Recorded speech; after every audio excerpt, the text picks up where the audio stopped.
అందరికీ నమస్కారం. హిందూ లైబ్రరీకి స్వాగతం. నేను కైలాస్ గౌరీ నోమ్ చేసుకున్నానని తెలిసినప్పుడు చాలామంది సబ్స్క్రైబర్స్ వివరంగా వీడియో చేయండి, కొత్తగా చేసుకోవాలనుకునే వాళ్ళకి ఉపయోగపడుతుంది కదా అని అడిగారు. దానికోసం నా దగ్గర ఉన్నంత వరకు క్లిప్స్ యాడ్ చేస్తున్నానండి. మాకు కూడా హడావుడిలో పూర్తిగా షూట్ చేయడానికైతే అవ్వలేదు. ఈ నోమ్ తీర్చుకోవడానికి ఏమేం కావాలి, ఎప్పుడు తీర్చుకోవాలి, ఎలా తీర్చుకోవాలి, ఇవన్నీ కూడా వివరంగా చెప్తాను. స్కిప్ చేయకుండా చివరి వరకు చూడండి. ఈ నోము కోసం ముఖ్యంగా కావాల్సినవి పసుపు కుంకుమలు. 5 కుంచముల పసుపు, 5 కుంచముల కుంకుమ కావాలని చెప్పి ఉద్యాపనలో చెప్పబడింది. మీకు వీలుంటే కనుక పసుపు కొమ్ములు తెచ్చుకొని చక్కగా మిల్లు పట్టించుకుంటే మంచి పసుపు వస్తుంది. వాటిలోనే కుంకుమరాళ్ళు వేసి పట్టించుకుంటే కుంకుమ కూడా సిద్ధమవుతుంది. వీటికి ఇంచుమించుగా 5 కుంచముల పసుపుకి 12.5 కేజీల పసుపు కొమ్ముల వరకు పడతాయన్నమాట. మేము కూడా ఇలా పసుపు కొమ్ములు తీసే మిల్లో పట్టించుకున్నాము. ఈ పసుపు కుంకుమలతో పాటు తప్పకుండా ఇవ్వాల్సింది తాంబూలం. తాంబూలం కోసం తమలపాకులు తీసుకోవాలి. మనం పసుపు కుంకుమలు చేరతో ఇస్తాం కాబట్టి చెయ్యి సైజుని బట్టి కొంచెం ఎక్కువ తక్కువలో ఇంచుమించు 110-120 మంది మధ్యలో పడతారనమాట జనం. దాన్ని బట్టి మనం ఈ తాంబూలానికి సరిపడా సామాన్ తీసుకోవాలి. తమలపాకులు మోదంటే ఎన్ని వస్తాయో చూసుకుని, అంటే ఒక్కో చోట 60 ఉంటాయి, ఒక్కో చోట 100 ఉంటాయి, అలా లెక్క పెట్టుకుని ఒక మోద దాన్ని బట్టి మీకు ఎన్ని ఆకులు పడతాయి అన్నది తీసుకోవాలి. ఇంచుమించుగా మనకి 120 మంది అనుకున్నాం కదా, మనిషికి 2 ఆకులు చూసుకున్న ఒక 240 ఆకులు. దానికి తోడు మనం కొంచెం పాడైన పూజకి ఇవన్నీ చూసుకుంటే ఒక 300 ఆకుల వరకు ఉండేలా చూసుకోవాలన్నమాట. అలాగే వక్కల విషయానికి వస్తే ఒక 1/4 కేజీ వక్కలు తీసుకుంటే సరిపోతాయి. ఇక దక్షిణ తాంబూలంలో చిల్లర పెడతాం కదా, ఇవి ఒక 150 కాయిన్ల వరకు ఉండేలా చూసుకోవాలి. మీకు కావాలనుకుంటే వీటితో పాటు నోట్ కూడా పెట్టుకోవచ్చు. 10 రూపీస్, 20 రూపీస్, 50 అలా నోట్ కూడా పెట్టుకోవచ్చు. అలాగే తాంబూలంలో 2 అరటిపళ్ళు పెడతాం కదా, దానికి తగినట్టుగా నెంబర్ చూసుకుని ఇంకా కొంచెం ఎక్స్ట్రా ఉండేలా తీసుకోవాలి. అమ్మవారికి ఒక హస్తం ఇస్తాము, అలాగే పూజ దగ్గరకు కూడా కావాలి కదా. ఇంకో విషయం ఏంటంటే అరటిపళ్ళు కొంచెం గట్టిగా ఉన్నవే తీసుకోండి. బాగా ముగ్గిన పళ్ళు తీసుకుంటే మనం కవర్లో వేసి వాటిని ఇచ్చేసరికి మెత్తగా అయిపోయి నల్లబడిపోతాయి. కాబట్టి కొంచెం గట్టిగా ఉన్నవే ఇచ్చుకోవాలి. తర్వాత గాజులు, ఇవి 2 కానీ 4 కానీ 6 కానీ అలా ఇస్తూ ఉంటారు. కానీ నాకు ఎందుకు 2 ఇస్తే మరీ ఎటు కాకుండా ఉంటాయి కదా, వాళ్ళు ఏం చేసుకుంటారో అనిపించింది. అందుకే మనిషికి 4 ఇద్దామనుకుని ఆ లెక్కన తీసుకున్నాం అన్నమాట. ఎక్కువ కావాలి కాబట్టి ఇలా హోల్సేల్గా తీసుకుంటే కొంచెం తక్కువకి వస్తాయి. అలాగే కలర్స్ కూడా రెడ్ కానీ గ్రీన్ కానీ అలా మంచి కలర్సే తీసుకోండి, బ్లూ లాంటివి కాకుండా. అలాగే పూలు, ఇవి 1 తీసుకున్నా సరిపోతాయి, కానీ నేను 2 రకాలు తీసుకున్నాను. చామంతులు, అలాగే చిట్టు గులాబీలు. దేశవాళీ గులాబీలు అయితే తొందరగా రేఖలు రాలిపోతాయి అన్నమాట, ఇవైతే బాగుంటాయి.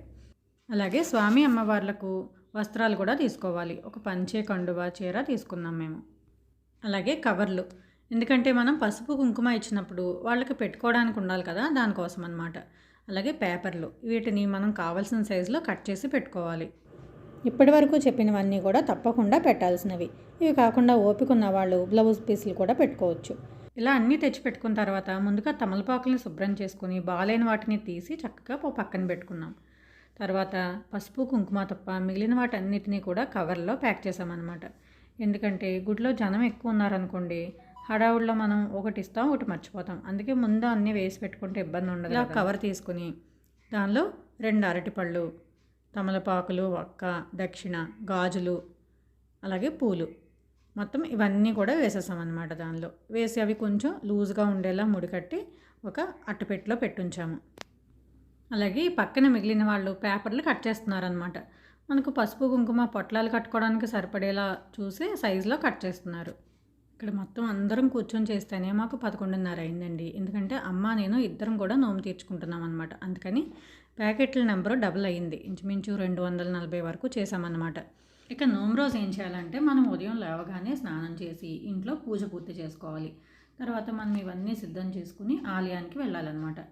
మనం ముందే అక్కడ పంతులు గారికి చెప్పుంచుకోవాలి, ఇలా మేము నోము తీర్చుకుంటామని చెప్తే వాళ్ళు ఆ టైంకి అందుబాటులో ఉంటారు. ఈ నోమును పర్వదినాల్లో పార్వతీదేవి ఆలయంలో తీర్చుకుంటారు. మంగళవారం, శుక్రవారం కాకుండా మిగిలిన రోజుల్లో ఇచ్చుకోవచ్చు. మన నక్షత్రం చెప్తే అర్చకులు ఏ రోజు తీర్చుకుంటే బాగుంటుందో చెప్తారనమాట. అలాగే మేము అడిగినప్పుడు కార్తీక పౌర్ణమి రోజు బాగుంటుందని చెప్పారనమాట. అందుకే మేము ఆ రోజే తీర్చుకున్నాం. ఇలాగే ముందు మనం ఆలయానికి వచ్చి మనం తెచ్చుకున్నవన్నీ కూడా సిద్ధం చేసి పెట్టుకోవాలి. మనం ఇంకా మనకు పూజ చేయించిన వాళ్ళకి ఇవ్వడానికి స్వయం పాకం, గణపతి పూజ చేసుకుంటాం కదా, దానికోసం ఇత్తడి పళ్ళాలు, బియ్యం, పూజా సామాగ్రి ఇవన్నీ కూడా మర్చిపోకుండా తెచ్చుకోవాలన్నమాట.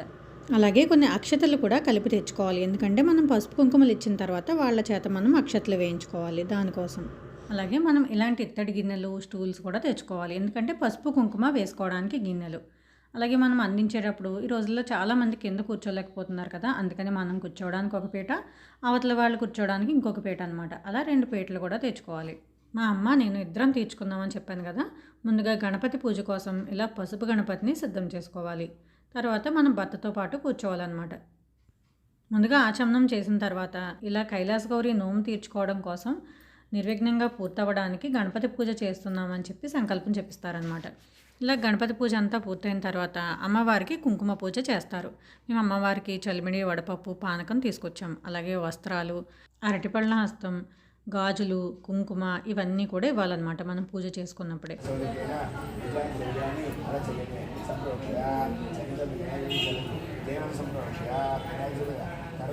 ఇంకా శివాభిషేకం కూడా చేయించుకోవచ్చండి. కాకపోతే ఈ పూజకి దానికి ఏమీ సంబంధం లేదు. అంటే ఈ నోము కోసం అయితే మనకి గణపతి పూజ, అమ్మవారికి కుంకుమ పూజ ఈ 2 మాత్రం ఖచ్చితంగా చేయించుకోవాలి.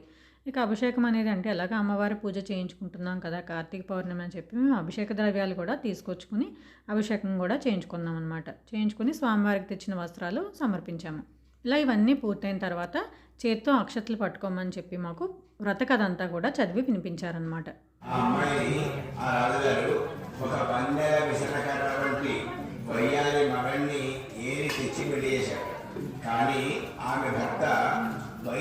ఈ కథ అంతా పూర్తయిన తర్వాత అక్షతలు కొన్ని అమ్మవారి వద్ద వేసి మిగిలినవి మన శిరస్సుపై వేసుకోవాలన్నమాట.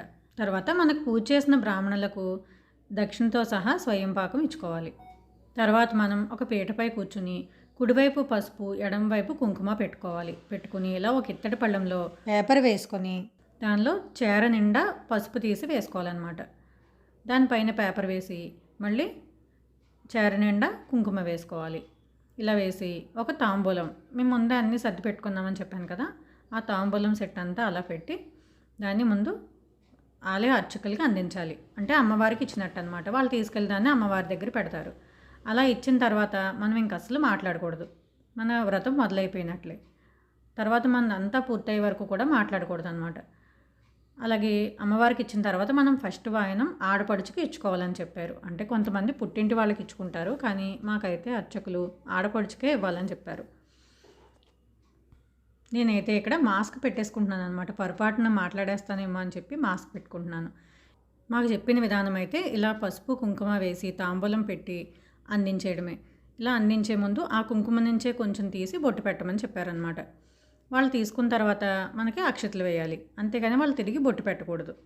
ఇది మాకు చెప్పిన విధానం. చిన్నవాళ్ళైనా సరే తప్పకుండా అక్షతలు వేయొచ్చు అని చెప్పారనమాట. ఎందుకంటే మనం అమ్మవారిలా భావించిస్తాం కదండి, అక్కడ వయసుతో సంబంధం లేదు.